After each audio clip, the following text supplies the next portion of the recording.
Hello, bienvenue dans le podcast Entreprendre comme une queen. Si tu veux créer et développer une activité pérenne, abondante, qui sert tes clientes, ta vie et tes envies, sache que tu es au bon endroit. Je me présente, je suis Alima Pro. J'ai plus de 20 ans d'expérience en vente éthique. Mes spécialités sont le mindset et la relation à l'argent. Je permets aux entrepreneurs d'accéder à leur mode d'emploi pour créer un business sur mesure qui sert leur vie et leurs envies. Pour ce premier épisode, j'ai l'honneur d'interviewer Marina, une ancienne cliente à moi. Elle va t'expliquer comment elle est passée d'une activité irrégulière qui payait à peine ses factures à la vente à répétition, avec des tarifs haut de gamme, avec des clientes avec lesquelles elle s'éclate, tout en ayant de la visibilité à long terme sur son activité. Donc bienvenue Marina, à toi sur ce podcast. Je te laisse te présenter. Hello, alors moi c'est Marina, j'ai 31 ans et un petit garçon. Je suis maman solo depuis 2 ans et ça fait un petit peu plus d'1 an que je me suis lancée à mon compte en tant qu'énergéticienne et coach de vie. J'accompagne les femmes. Alors j'ai aussi quelques hommes, mais c'est vrai que c'est beaucoup plus de femmes qui rentrent dans mes accompagnements. Donc j'accompagne des femmes à retrouver confiance en elles, à retrouver leur estime d'elles-mêmes, à s'autoriser, à s'aimer, à se kiffer, à oser dépasser leurs peurs, à oser faire des choses pour lesquelles elles ne se sentent pas capables, à se kiffer, à devenir de vraies queens. Voilà, ça c'est vraiment ce qui me tient à cœur, c'est d'aider les femmes à devenir des queens et à se créer la réalité qui leur convient, qui répond complètement à leurs désirs et à leurs besoins. Donc moi je me suis lancée, comme je vous disais, ça fait un petit peu plus d'1 an, mais quand je me suis lancée, donc j'étais salariée et on me proposait un CDI. J'étais déjà toute seule avec mon fils, maman solo à l'époque, et mes parents m'auraient clairement payé pour que je reste dans le salariat. Vraiment, mais voilà, moi je suis une fille, j'aime bien les risques, j'aime bien la prise de risque, et du coup à ce moment-là on me propose un CDI, j'ai dit non, j'ai envie de sauter dans le vide et de voir ce qui se passe par la suite. Allez, let's go. Donc j'ai sauté dans le vide, et puis oui, il y a eu des moments où ça a été plus compliqué que d'autres, mais si j'ai envie de vous dire quelque chose, c'est sauter dans le vide et l'univers vous sortira le tapis rouge. Effectivement, tu as bien raison de rappeler que tu as pris des risques, tu es maman solo, tu n'étais pas sûre d'avoir des résultats et en même temps tu as cru en toi, tu as fait un acte de foi, clairement en investissant dans ton activité et en toi, et les résultats sont là, donc c'est chouette. Alors maintenant j'ai envie de te demander quelle était ta situation avant de rentrer dans mon accompagnement et quelles étaient tes difficultés. Alors, avant de rentrer dans l'accompagnement avec Alima, ça faisait déjà un petit moment que je la suivais sur les réseaux. Et donc, je voyais ce qu'elle faisait et c'est vrai que ça m'appelait. Et moi, quand je me suis lancée, donc, il y a un petit peu plus d'1 an, c'est vrai que dès le départ, alors au début, quand j'ai commencé à faire des soins énergétiques, au début, je faisais pas de coaching, je faisais que des soins énergétiques. Et quand j'ai commencé, un petit peu, je pense comme beaucoup de personnes, j'ai commencé en faisant des soins gratuits pour prendre confiance en moi, parce que vous connaissez le syndrome de l'imposteur. Voilà, donc j'avais besoin à ce moment-là d'éradiquer ce syndrome-là et donc de prendre confiance en moi et de me sentir capable, et légitime. Et donc, je me suis dit, ok, je vais commencer en proposant des soins énergétiques gratuits. Comme ça, moi, ça me fera la main, comme ça, j'aurai des retours et petit à petit, je me sentirai de plus en plus capable et sûre de moi. Et donc, c'est ce qui s'est passé. Donc, dès le départ, voilà, j'ai eu beaucoup de monde. J'ai proposé mes services gratuitement et j'ai eu beaucoup de monde. Et donc, c'est comme ça que je me suis lancée et donc que j'ai pris confiance en moi, etc.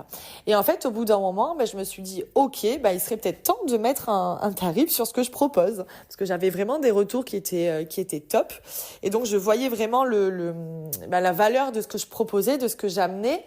Et donc, je me suis dit, ok, maintenant, let's go, je vais mettre un tarif. Donc, au début, j'ai commencé en proposant mes soins à 70 €.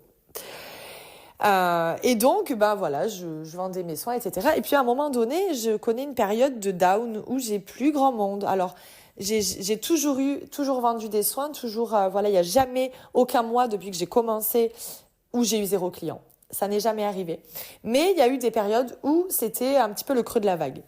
Et donc, à ce moment-là, on a vite les doutes qui reviennent, les peurs qui ressurgissent.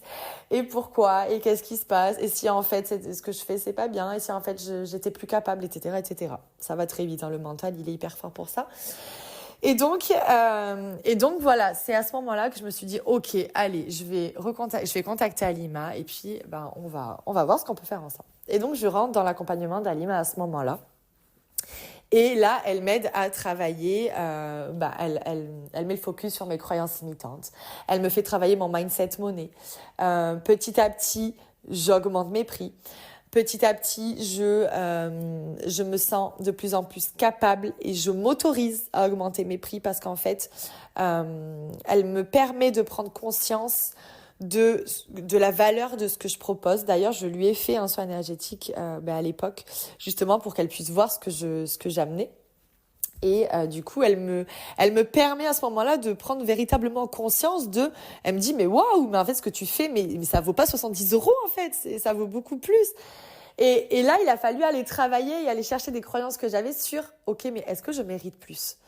Et en fait, ça, c'est une croyance que beaucoup de personnes ont et qui est ancrée depuis l'enfance, hein, très souvent. C'est est-ce que je mérite plus? Et ça vient de l'éducation, ça vient de ce que nos parents nous ont dit, etc., etc. Et donc, en fait, c'est hyper important d'aller chercher d'où provient cette croyance et d'aller la déprogrammer pour en programmer une nouvelle. Parce qu'en fait, cette croyance-là, souvent, on n'a pas forcément conscience. Hein. C'est le but des croyances limitantes. Souvent, on n'en a pas conscience.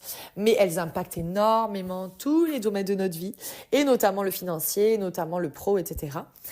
Et donc, si tu ne te sens pas capable de mériter plus, comment veux-tu faire plus, en fait? Et donc, c'est hyper important d'aller bosser cette croyance.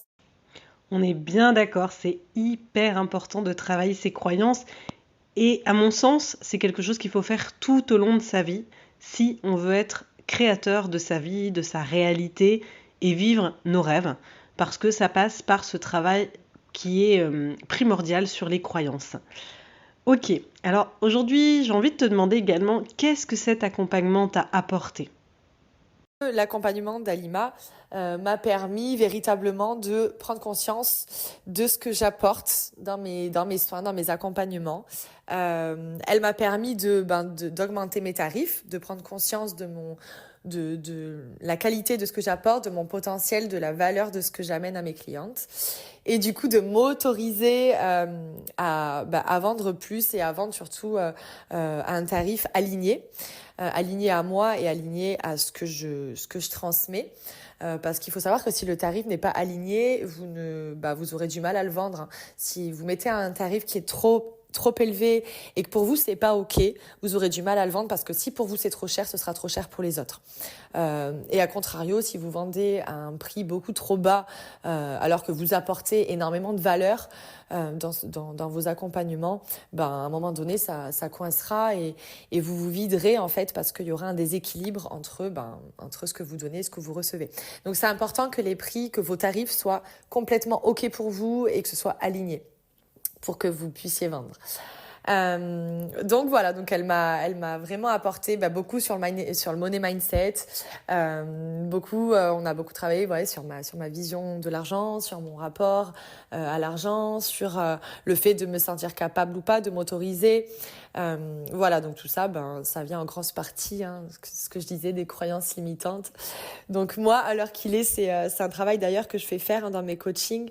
Il y a une grosse partie sur les croyances limitantes parce que quand je vois à quel point moi, ça m'a transformée et dans l'accompagnement d'Alima et aussi moi, toute seule, c'est un travail, de toute façon, c'est un travail quotidien, le développement personnel et moi toute seule, c'est vrai que ça fait 2 ans que je me suis retrouvée maman solo et du coup ça fait 2 ans que je travaille sur moi mais tous les jours et aujourd'hui quand je vois mon moi d'il y a 2 ans et mon moi d'aujourd'hui, ça n'a rien à voir et ça n'a rien à voir pourquoi? Parce que je suis allée chercher toutes mes croyances limitantes, toutes les croyances qui me bloquaient dans mon quotidien, toutes les croyances qui m'empêchaient de faire plus, qui m'empêchaient de faire ce que je voulais véritablement et toutes les croyances qui m'empêchaient d'être moi en fait, d'être moi, la vraie moi sans masque. Et toutes ces croyances-là, je suis allée les chercher et je les ai dégommées. Et donc, c'est pour ça qu'aujourd'hui, je suis plus la même qu'il y a 2 ans. Et c'est possible pour vous aussi. Mais ça nécessite un travail vraiment quotidien, un travail de développement personnel quotidien. Parce que Rome ne s'est pas fait en un jour, hein, et c'est pareil pour nous. Une transformation n'arrive pas du jour au lendemain. Donc voilà. Tu as raison de parler de ces croyances limitantes. C'est vrai que c'est hyper important et ta relation à l'argent a énormément évolué dans l'accompagnement. C'est vrai qu'au départ, tu vendais à la séance avec des tarifs beaucoup plus petits. Très rapidement, on a créé un accompagnement, tu vas pouvoir nous en parler. Et puis, tu t'es mis à vendre à prix premium, à vendre une offre d'accompagnement, à la vendre 1 fois, 2 fois, enfin 5 fois. Tu l'as vendue plusieurs fois. Et ça permet vraiment d'avoir de la visibilité à long terme, de créer un revenu récurrent, d'avoir une entreprise qui est stable, pérenne. Et puis franchement, moi je vis ça aussi dans mon business, d'avoir la sérénité, de savoir ce qui nous attend sur plusieurs mois et ne plus avoir cette activité qui fluctue en permanence, c'est quand même énorme. Donc j'ai envie que tu partages aussi avec nous l'évolution de tes offres et puis ce que tu as mis en place et l'impact en termes de chiffres en fait. Alors du coup, comme je le disais dans la réponse précédente, c'est vrai que l'accompagnement d'Alima m'a permis déjà dans un premier temps d'augmenter mes tarifs. Du coup, en allant travailler sur mes croyances limitantes, en allant chercher quelles étaient mes croyances face à l'argent, en allant travailler mon mindset monnaie, etc. Donc, très rapidement, j'ai passé mes soins énergétiques de 70 à 90 euros et je les ai tout aussi bien vendus. Et quelques mois, enfin même peut-être 1 ou 2 mois après être rentrée dans l'accompagnement d'Alima, donc on met en place mon offre de coaching et je vends très rapidement 2 coachings en l'espace de quelques jours. Donc c'était assez incroyable parce que c'était vraiment mes débuts dans le coaching. Et là, récemment, je vends 5 coachings en l'espace d'1 semaine peut-être. Donc, c'est assez incroyable. Et c'est vrai que l'accompagnement d'Alima m'a vraiment permis de prendre conscience véritablement de la valeur de ce que j'apporte, de prendre conscience de mon potentiel, de prendre conscience du potentiel de mes prestations, de mes programmes. Et voilà, du coup, d'augmenter mes tarifs et d'être en alignement avec ces tarifs, parce que c'est important que lorsqu'on vend une prestation, le tarif soit complètement aligné avec nous, parce que si c'est pas aligné, ce sera pas OK. Donc c'est important, ça aussi, elle m'en a fait prendre conscience. Donc on a mis des tarifs alignés, et c'est aussi pour ça que je vends. Et voilà, donc elle m'a vraiment permis de vendre à des tarifs plus élevés, à des tarifs premium et de vendre en fait beaucoup plus en peu de temps. Merci beaucoup pour ce podcast, ta présence ici. Avant de terminer, j'aimerais que tu partages ton avis, que tu donnes des conseils, voilà, à ceux qui se lancent. Et puis toi, tu as 1 an de business derrière toi et c'est allé très vite comme pour moi. Donc c'est intéressant d'expliquer, de partager aussi quelques conseils que tu pourrais donner à ceux qui se lancent ou à ceux et celles qui vivent pas encore de leur activité. Donc merci pour ce dernier partage, Marina. Alors, j'adore cette question parce qu'en réalité, j'ai plein de conseils à vous donner si vous vous lancez dans l'entrepreneuriat. J'ai plein de conseils à vous donner. Déjà, la première chose qui va être hyper importante, c'est de semer des graines au quotidien, de poser des actions tous les jours qui passent, de poser des actions en alignement et en direction de votre vision. Vous devez avoir une vision. D'ailleurs, votre vision doit être claire parce que si c'est pas clair pour vous, ce sera pas clair. En fait, dans la réalité, dans la 3D, ça ne sera pas clair. Donc déjà, vous devez savoir où vous allez. Vous devez savoir ce que vous voulez, comment vous le voulez, comment vous voulez travailler, avec qui, dans quel cadre, en équipe ou toute seule, à distance ou en présentiel. Où ça? Combien d'heures par jour? Combien d'heures par semaine? Quel salaire vous voulez? Comment vous voulez vous sentir dans votre quotidien, quelles émotions vous voulez ressentir, qu'est-ce que vous voulez apporter au monde. Enfin voilà, vraiment tout ça, c'est hyper important que ce soit clair pour vous et que vous l'écriviez, parce que quand on l'écrit, c'est plus puissant, on l'ancre dans la matière, donc on peut plus facilement y aller, c'est beaucoup plus puissant. Donc déjà la vision doit être claire. Et ensuite, à partir de cette vision, ça va être, comme je le disais, de semer des graines au quotidien en direction de cette vision. Semez des graines même quand les résultats ne sont pas immédiats. Même quand les résultats ne sont pas là. Moi, donc ça fait un peu plus d'1 an que je suis à mon compte, je sème des graines tous les jours. Tous les jours, je pose des actions. Tous les jours, tous les jours, tous les jours. Il y a des fois où je posais des actions où j'avais 0 résultat. Mais ça, c'est normal. Ça fait partie du jeu. Mais c'est à ce moment-là qu'il faut être super forte et qu'il ne faut pas lâcher, en fait. En fait, il faut vous dire que chaque graine que vous semez à un moment donné va pousser et va fleurir si vous continuez d'arroser ces graines tous les jours. En fait, c'est comme une fleur. Si vous plantez une fleur, mais que vous arrêtez de l'arroser, à un moment donné, la fleur, elle va crever ou elle ne poussera pas. C'est pareil. Par contre, si vous plantez une fleur et que vous l'arrosez tout le temps, elle va finir par fleurir à un moment donné, que ce soit dans 1 semaine, dans 1 mois, dans 6 mois ou dans 1 an. À un moment donné, la fleur, elle fleurira, c'est comme ça. Pour vous, c'est pareil. Si vous arrosez votre terrain tous les jours, à un moment donné, ça fleurira. Peut-être dans 6 mois, peut-être dans 2 jours, peut-être dans 3 ans. Mais ça fleurira. C'est comme ça, c'est automatique. Ça fleurira à un moment donné. Par contre, si à un moment donné, vous posez plus d'action, vous arrêtez, vous lâchez parce que c'est trop dur, parce que oui, ce sera dur, hein, des fois, c'est sûr. Et là, si à un moment donné, vous arrêtez d'arroser, donc de poser des actions, il ne se passera rien, en fait. Il se passera rien. Il se passera rien et vous serez dégoûté, vous repartirez dans le salariat et vous aurez l'impression d'avoir échoué.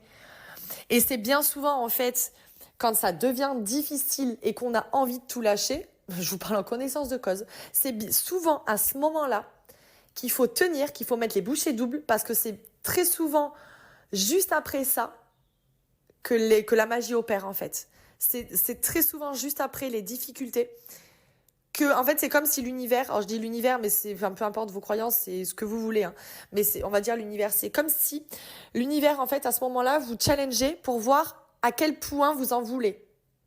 Tu vois, c'est comme si à ce moment-là, l'univers, il vous envoyait un défi en mode « Ok, là, tu vas en chier, là, ça va être dur, mais je veux voir à quel point tu en veux, à quel point tu es prête à y aller. » Et c'est à ce moment-là, justement, qu'il va falloir y aller, persévérer, continuer, y croire, croire en vous, croire en la vie.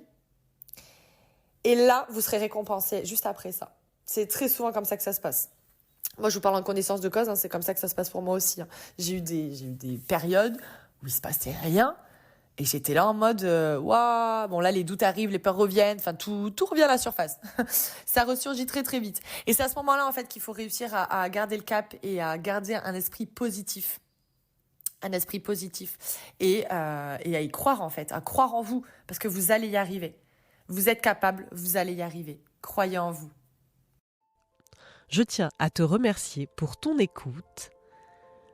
N'hésite pas à t'abonner à mon compte Instagram Être épanoui où tu pourras retrouver plein d'astuces